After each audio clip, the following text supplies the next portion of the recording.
Hello, my name is Kevin. I'm 36 years old and I work as a therapist in Philadelphia.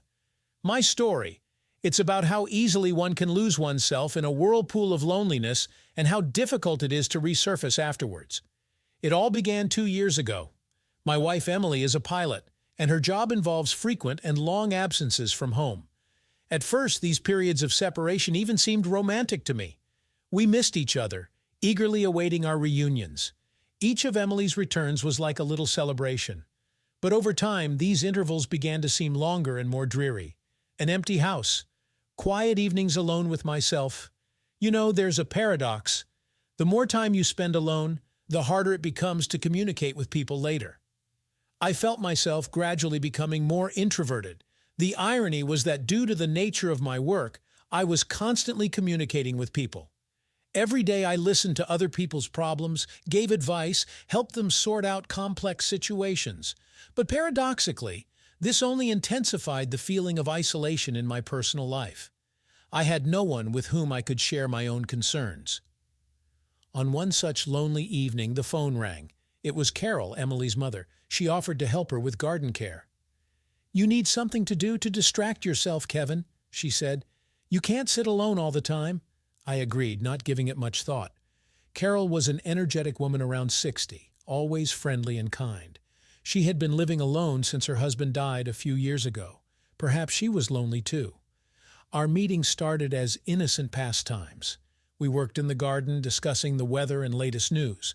But gradually our conversations became deeper and more personal. Carol turned out to be an excellent listener. With her, I could talk about things I had never discussed even with Emily. Without realizing it, I began to look forward to these meetings. They became an outlet for me, a chance to break out of my cocoon of loneliness. We were no longer limited to working in the garden. We went to the movies, walked in the park, prepared dinners. One evening we were sitting at Carol's house, looking through old photo albums. She was telling stories from Emily's youth, and I suddenly realized how little I knew about my wife's life before we met. Carol laughed, remembering some funny incidents, and I caught myself thinking that I couldn't take my eyes off her. At some point our eyes met, and an awkward pause ensued. I felt the tension that had been building between us for a long time, but which we both had been carefully ignoring. Carol was the first to break the silence. "Kevin," she said quietly, "I know this is wrong, but I can't pretend anymore. Something is happening between us, and we both feel it." I wanted to object, to say she was mistaken, but I couldn't, because she was right. Without realizing it, I had begun to have feelings for Carol that went beyond friendship. What happened next was like a fog. We kissed, and it was both exciting and terrible. I felt like a traitor, but I couldn't stop. Every touch, every glance was filled with forbidden desire and the agonizing awareness of the wrongness of what was happening. The next morning I woke up with a heavy heart. The reality of what we had done hit me with full force. I had betrayed Emily, my wife, with her own mother. How could I have allowed this? What had happened to me? Carol seemed to be calmer. "Kevin," she said at breakfast, "we're adults. What happened between us shouldn't destroy our lives. We can just forget about it and move on." But I couldn't just forget. Guilt was gnawing at me from the inside. I couldn't look Carol in the eye. Couldn't imagine how I would look Emily in the eye when she returned. It seemed to me that my infidelity was written on my forehead, that every passerby could read my shameful secret. The following weeks were like a nightmare. I avoided meetings with Carol, immersed myself in work. But thoughts of what had happened gave me no peace. I couldn't concentrate on sessions with patients, constantly distracted, thinking about my actions. The irony of the situation didn't escape me. I, a person who should help others sort out their problems, found myself unable to cope with my own. I started drinking to drown out the feeling of guilt, but it only made the situation worse. Alcohol helped me forget for a while, but in the morning, the guilt returned with renewed force. I felt like I was sliding into an abyss, but didn't know how to stop this fall. When Emily returned, I was on the verge of a nervous breakdown. Every time she mentioned her mother, I felt like she was about to learn the truth. I became irritable, often snapping over trifles. Emily didn't understand what was happening, and this only exacerbated the situation. She tried to talk to me, to understand what had happened, but I pushed her away, afraid that if I started talking, I wouldn't be able to stop and would reveal the whole truth. Carol tried to contact me, but I ignored her calls and messages. I didn't know what to say to her, how to explain my feelings. I thought it would be better to just forget about what happened, to pretend that nothing had happened. But the more I tried to forget, the more it gnawed at me from within. I began to notice that I was losing interest in work. I, who had always prided myself on my professionalism, now could barely focus on patients' problems. It seemed hypocritical to give advice to others when my own life was falling apart. Several times I was on the verge of telling Emily everything. I even started the conversation, but at the last moment cowardly backed down, afraid of losing her forever. I convinced myself that I was doing it for her sake, to not cause her pain. But deep down, I knew that I was just afraid of the consequences. Several months passed like this. I lived as if on a powder keg, constantly expecting the truth to surface at any moment. My behavior became increasingly strange and unpredictable. Emily said more than once that she didn't recognize me. She suggested seeking help from a specialist, and I could barely hold back hysterical laughter. If only she knew that her therapist husband himself needed serious help. The denouement came unexpectedly. One evening we were having dinner together, me, Emily, and Carol. It was Emily's idea. She was worried about her mother, who lately seemed depressed to her. I tried to refuse, but couldn't come up with a convincing excuse. The dinner was tense. I could barely swallow a bite, avoiding looking at Carol. Emily tried to keep the conversation going, but it constantly died down. At some point she said, "What's wrong with both of you? You're acting like you're at a funeral." These words were the last straw. Guilt and fear of exposure reached a critical point. I stood up from the table and said, "I need to tell you something." The next hour was the hardest in my life. I told Emily everything about my loneliness, about the meetings with Carol, about what had happened between us. The words poured out in a stream. I couldn't stop. It was like an avalanche that had finally broken loose from the mountain after a long accumulation. I saw how Emily's facial expression changed, from bewilderment to shock, from shock to pain and anger. When I finished, she was silent for a long time. Then she stood up and left the room without saying a word. I could hear her crying in the bedroom, and I felt my heart breaking into pieces. Carol sat with her head down. "I'm so guilty," she whispered. "I should have been stronger, should have stopped this." But I knew that the blame lay primarily with me. I was the one who had broken my vows, who had betrayed the trust of my loved one. The following weeks were like hell. Emily moved in with a friend, refusing to talk to me. I tried to contact her, but she ignored my calls and messages.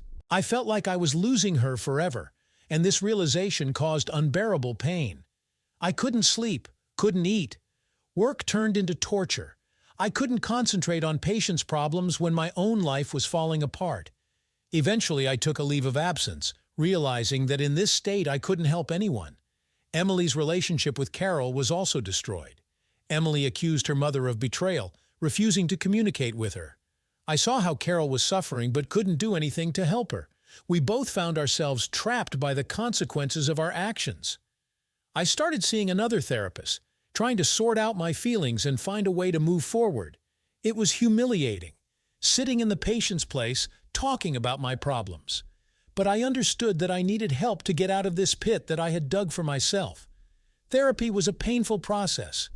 I had to reevaluate my entire life, my relationship with Emily, my own fears and insecurities. I realized that my infidelity was a symptom of deeper problems, my fear of intimacy, my inability to openly talk about my feelings. 3 months passed. Slowly but surely I was climbing out of depression. I started learning to live alone again, to fill the void in my life with something other than work and relationships. I started exercising, began meditating, signed up for photography courses, all the things I had long dreamed of, but never found time for. And then one day, when I had almost resigned myself to the thought that I had lost Emily forever, she unexpectedly called. She wanted to meet and talk. I was simultaneously elated and terrified. What would she say? Was she ready to forgive me? Or was this a meeting to say goodbye for good? We met in the park where we used to often walk together. Emily looked tired and thinner. She looked at me for a long time before speaking. "Kevin," she began quietly. "These 3 months have been the hardest in my life. I couldn't believe that the two people closest to me could do this to me. I felt betrayed, deceived, humiliated." I remained silent, not knowing what to say. Words of apology seemed so empty and meaningless in the face of the pain I had caused her. Emily continued, "But you know what I realized during this time? I realized that despite everything, I still love you, and I want to try to save our marriage. But for that, we need to change a lot." I couldn't believe my ears. "Emily," I whispered, "are you sure, after everything I've done?" She shook her head. "I'm not saying it will be easy, Kevin. It will take time for me to start trusting you again. We'll have to work hard on our relationship, but I'm willing to try if you want it too." I felt tears welling up in my eyes. "Of course I want to, Emily. More than anything in the world. I'll do everything to earn your forgiveness and trust." We started seeing a family therapist. These were difficult sessions, full of painful admissions and bitter tears. But gradually we began to find our way back to each other. Emily talked about her fears and insecurities, about how lonely she felt during her long flights. I shared my worries and doubts. Each session was like surgery without anesthesia. We were opening old wounds, exposing the most painful moments of our relationship. It was scary and painful, but we both understood that it was necessary for healing. The therapist helped us understand that what happened was a symptom of deeper problems in our relationship. We had been living parallel lives for too long, not really sharing our feelings and fears. We learned to communicate better, to express our needs without being afraid of appearing weak or vulnerable. I realized how important it is to be honest not only with your partner, but also with yourself. I understood that for years I had been suppressing my emotions, hiding behind the mask of a successful professional. Now I was learning to feel again, to not be afraid of my emotions. The relationship with Carol remained complicated. Emily wasn't ready to forgive her mother, and I respected her decision. Carol and I agreed not to communicate except for the most necessary matters. It was hard for all of us, but we understood that it was a necessary sacrifice. A year passed. My marriage with Emily was slowly but surely recovering. We were learning to trust each other again, to find joy in simple things. I tried to be a better husband than ever before, cherishing every moment spent with Emily. We started traveling more together. Emily changed her work schedule, trying to take shorter flights. I, in turn, began to accompany her on some trips when possible. We understood that our relationship requires constant work and attention, and we were ready to invest all our efforts in it. One of the most difficult moments was the resumption of relations with Carol. Emily couldn't bring herself to even talk to her mother for a long time, but gradually, step by step, they began to restore their connection. It was a long and painful process, full of tears and difficult conversations. But the love between mother and daughter turned out to be stronger than resentment and betrayal. I kept my distance from this process, understanding that my presence would only complicate the situation. But I was glad to see Emily and Carol gradually finding their way back to each other. Now, 3 years after those events, I can say that my marriage with Emily has become stronger than ever. We've learned to cherish every day spent together. We've become more open with each other, learned to talk about our fears and desires. I returned to work as a therapist, but now I approach it very differently. My own experience has made me more empathetic, more understanding. I no longer hide behind the mask of an all-knowing professional, but share my own vulnerability and experience of overcoming difficulties with patience. This story has taught me a lot. I understood that there are no mistakes that can't be corrected if there is a sincere desire and willingness to work on oneself. But the price of these mistakes can be very high. I almost lost everything that was dear to me because of a moment of weakness. I also realized how important honesty is in relationships, not only with your partner, but also with yourself. For years I had been suppressing my true feelings, hiding behind a mask of well-being. The infidelity became just a symptom of deeper problems that I had been ignoring for so long. Now, looking back, I understand that my marriage with Emily has become much stronger after this trial. We've learned to truly hear and understand each other, to not be afraid of being vulnerable. We no longer take our relationship for granted, but work on strengthening it every day. The relationship with Carol is also gradually improving. We will never be as close as before, and that's right. But we've learned to communicate respectfully in Emily's presence, and I see how important it is for her to see her family together again. This story is not a justification for my actions, but a warning to others. Infidelity, especially with a family member, can inflict deep wounds that are difficult to heal. But if there is love, sincere repentance, and willingness to work on the relationship, even from such a situation, you can find a way out. I want to say to everyone listening to this story, cherish what you have. Don't let loneliness or a moment of weakness destroy what you've been building for years. Be honest with yourself and your loved ones. Don't be afraid to talk about your feelings and fears. And remember that true love can overcome any obstacles if you're ready to fight for it. Our story with Emily is a story of fall and redemption, of betrayal and forgiveness.